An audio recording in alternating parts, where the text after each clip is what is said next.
Hey, what's up guys? Welcome back to Darth Matu's Holocron. I'm your favorite Sith Lore Keeper, Darth Matu, and today we are going to dive back into the Hyborian Age, into the misty land of Cimmeria.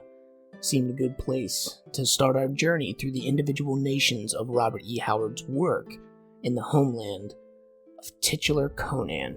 So sit back, relax, hit that like and subscribe button, and let's dive in. What do the civilized folks know of the frozen lands to the north? Our ways are strange and fickle to you, I am certain. Listen well, for my counsel may be all that keeps you alive. A seer by birth, I have traveled farther than most of my sore brothers have dreamt, gripped with Wanderyar, a restlessness of spirit that can be sated only by wandering. I have seen more of the north than any. Do not let this scar across my brow concern you. I am no addlewit or simpleton, and what I will tell you is as true as it is forthright. Ours is a world where glory is won by sword and axe, a place where mighty deeds might yield gold aplenty, but mostly the greatest treasure, honor. From the brooding grey hills of Samaria to the ever-warring Aesir and Venir of Nordheim, to the mysterious lands of Hyperborea, this place remains trackless, deadly, and can be tamed only by the stoutest of hearts, if it can be tamed at all. These are the words of Old Gorm, a warrior of the Aesir, scion of Asgard, and great wanderer of the northern realms of Hyboria. Old Gorm would eventually meet with a traveling Nemedian scholar by the name of Astraeus in the northern Aquilonian city of Venarium on the Pictish border in Cimmeria. Gorm would regale Astraeus with tales of his travels, and it is through these recollections that we have come to learn the most about Cimmeria. Cimmeria is a insular, hard, grey land covered in an almost perpetual mist, equally grey skies shrouding the faraway sun. It is a land of rolling foothills and dark pine forests, bounded to the north by the high Eglothian mountains, which cut Cimmeria off from the realm of the Nordheimer. This is not to say they were completely isolated, however, with many Cimmerians traveling north to fight in the warbands of both the Venir and the Aesir. Indeed, the Cimmerians would eventually come to be known as fast allies to the Aesir in particular. To the west lay the land of the Picts, a vast, untamed wilderness covered in high mountains and impenetrable forests. The Pictish people were an ancient enemy of the Cimmerians, but to truly understand why, we have to go backwards by several millennia, back before Cimmeria even existed as a land. Indeed, we have to go back to the previous age, the Thurian Age, when the supercontinent of Thuria dominated the world. The Cimmerian ancestors were the barbaric conquerors, the Atlanteans. Atlantis was a minor continent off the western coast of Thuria, home to a people much like the Cimmerians would be. They had dark hair and gray, green, or blue eyes. The Atlanteans would wage war against the tribes of Picts on the islands to their west, and they would also raid the continent of Thuria, setting up colonies of their own there that would eventually develop into proper kingdoms such as Cimmeria. This would mean the salvation of the Atlantean people when the Cataclysm came. Atlantis itself sank beneath the ocean in its entirety, but many refugees were able to flee to the mainland colonies and thus survive the catastrophe. Indeed, the Atlanteans would even manage to rebuild a proper society, albeit one using Stone Age technology. But they were not the only survivors of the catastrophe. Their ancient enemies, the Picts, also survived, and their own refugees began landing on and roaming the western coast of the new supercontinent that would eventually come to be known as Hyboria. The Picts were not as advanced as the Atlanteans, but they were far more numerous, and these two groups would engage in a bloody, existential struggle that would devastate the fragile society that the Atlanteans had managed to hold on to. Their Stone Age kingdom would eventually collapse in on itself. The Atlanteans would be scattered as a people, and they would de-evolve into a form of apedom that left them little better than animals. The Picts themselves suffered just as greatly, so much so that it would be millennia before they managed to climb out of the deep well of their savagery. A second, lesser cataclysm would occur soon after this, again devastating the land and bringing Hyboria into its final shape and form. The legacy of Atlantis was almost completely forgotten, confined to the ruins of their old colonies. The Cimmerians would undergo a long period of redevelopment, slowly, painfully climbing back out of apedom into a form of true humanity.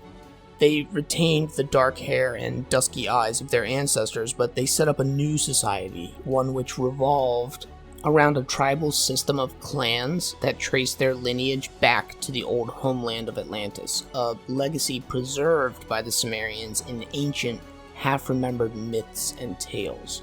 Their culture was a dark, fatalistic one, shaped by the harsh environment around them. Cimmerians were excellent climbers, scaling rock faces almost as soon as they could walk upright, and their demeanors reflected this existence. They were usually reserved, often described as dour, only coming to life in the heat of battle, where they laugh and revel in the conflict. They were an isolated people, rarely traveling far from home for anything other than a war party, and refusing to speak their language outside their homeland when they did. The Cimmerians cared deeply for familial ties and ancestry. They were a deeply superstitious people, and their dead were often buried in mounds outside of their villages, their legacy remembered by those left behind. The Cimmerian tribes were organized around 4 bloodlines, each one tracing their ancestry all the way back to the ancient homeland of Atlantis. These bloodlines were the Cianecta, Dalkais, Ariani, and Fianna. Each one of these bloodlines was backed by more than a dozen individual clans, and each one inhabited their own little corner of Cimmeria. The Cianecta were the largest of the bloodlines and inhabited the center of Cimmeria. They were famed for their silversmithing and weaving, and mostly subsisted off goat and sheep herding. The current High King of Cimmeria, King Kumal, hails from the Cianecta, though this position is self-titled and his authority is barely recognized by the other clans. The Dalkais are the oldest of the Cimmerian tribes, and they people their northern and northwestern mountain ranges. The Dalkais are constantly at war with their Pictish neighbors, and they are known for being unruly, refusing to acknowledge any ruler higher than a village chief. The Ariani dwell along Cimmeria's southern border, and as such, they have had the most contact with outsiders. They've also suffered the most from it, bearing the brunt of pressure from Aquilonian expansion. The Fianna dwell to the northeast of Cimmeria, on the border with the Nordheim, whom they have intermingled with. This intermingling has produced Fianna with red hair, a rarity among the Cimmerians. The Fianna also share a border with the Hyperboreans, and they are constantly fighting off raiding parties coming from this eastern neighbor for slaves. The Fianna make great storytellers, and they have a proud tradition of oral history. Cimmerian villages and towns are small, only a few hundred people at the largest, with their largest city, Demeanor, also acting as the current ruling place of High King Kumal. Cimmerians build in wood. Their houses made of rough-hewn logs and thatch. They do not use masonry, and there are no paved roads in Cimmeria. Most villages will have a blacksmith, often one of the most important individuals in the community because of their ability to make weapons, and their dwelling places were normally arranged around the chief's hut, but this was not always the case. Most villages do not have walls, and if they do, it's usually little more than an earthen mound or a wooden fence.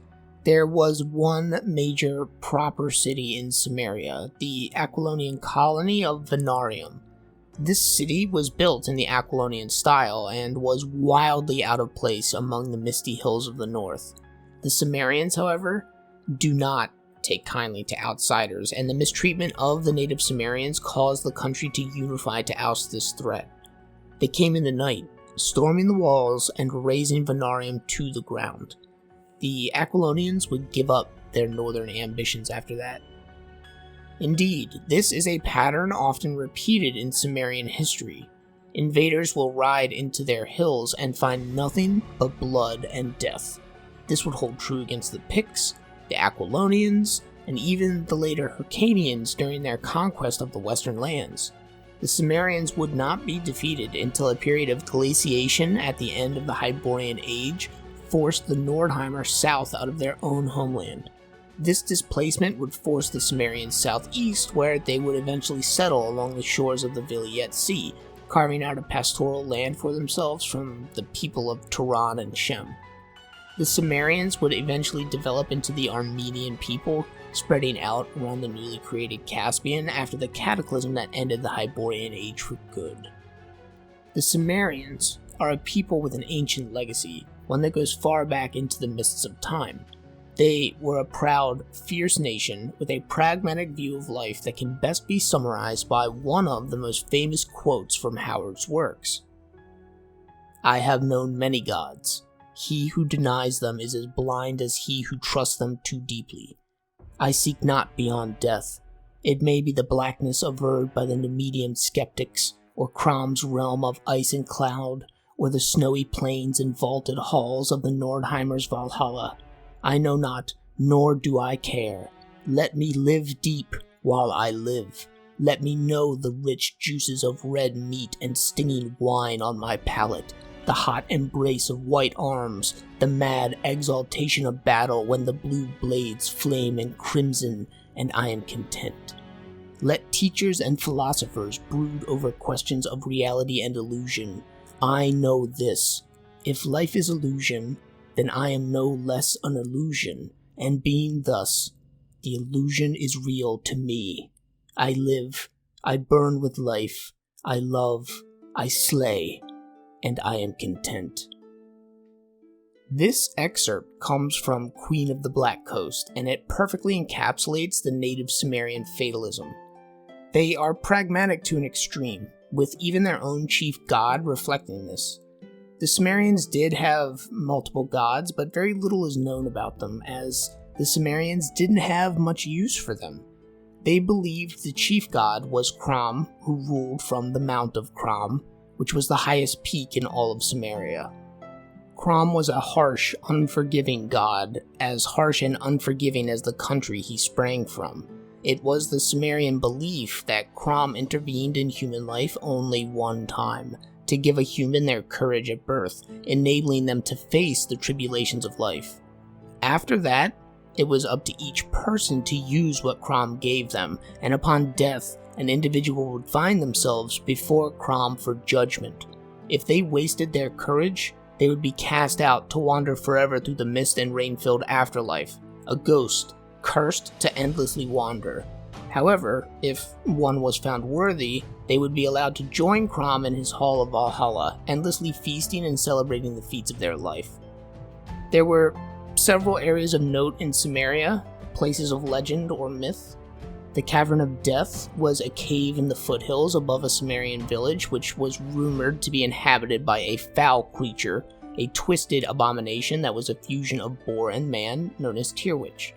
Some Cimmerians told a story of an ancient hero of their people who was turned into a boar, and thus some held this monster to be sacred, while others would journey to the cave to test their mettle against the beast, prove themselves as warriors, though few ever returned from this ordeal.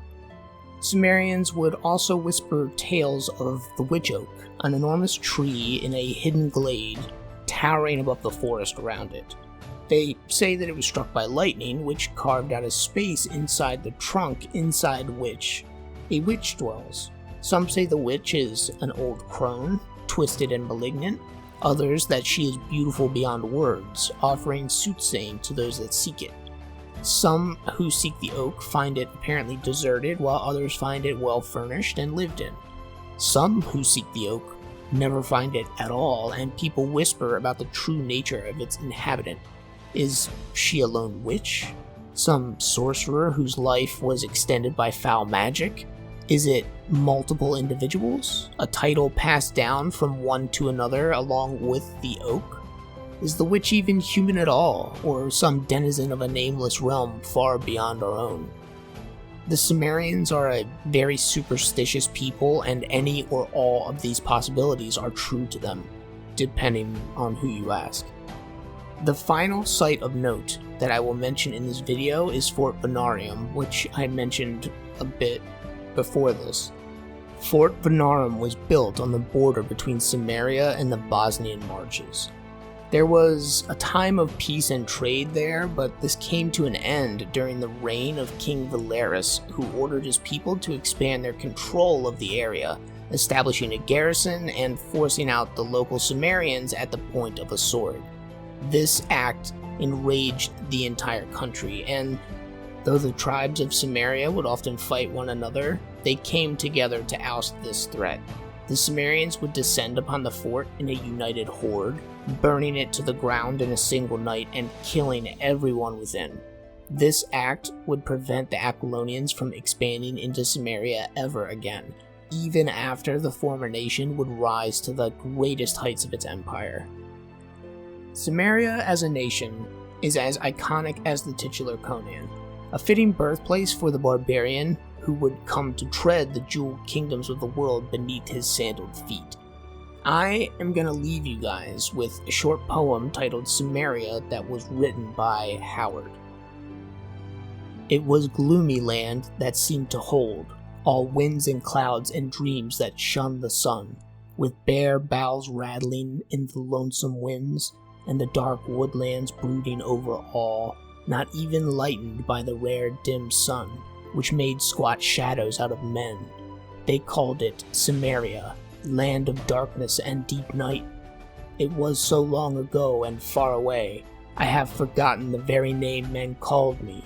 The axe and flint-tipped spear are like a dream, and hunts and wars are like shadows. I recall only the stillness of that somber land, the clouds that piled forever on the hills, the dimness of the everlasting woods. Cimmeria, land of darkness and the night. But alright guys, I think that brings us to the close of it. I hope you enjoyed this look at the homeland of Conan. It seemed an appropriate place to begin looking at the nations of Hyboria. Keep an eye out for more videos in the future as we dive into each culture in turn, and remember, many of these stories are free online. I'm going to link Queen of the Black Coast in the description, the story that quote from earlier was from. I highly recommend folks read it. It's one of the better Conan stories. But alright guys, I hope everyone is well out there. Take care of yourselves. If you like this video, please like and subscribe. It really does help. And as always, may the Force break your chains.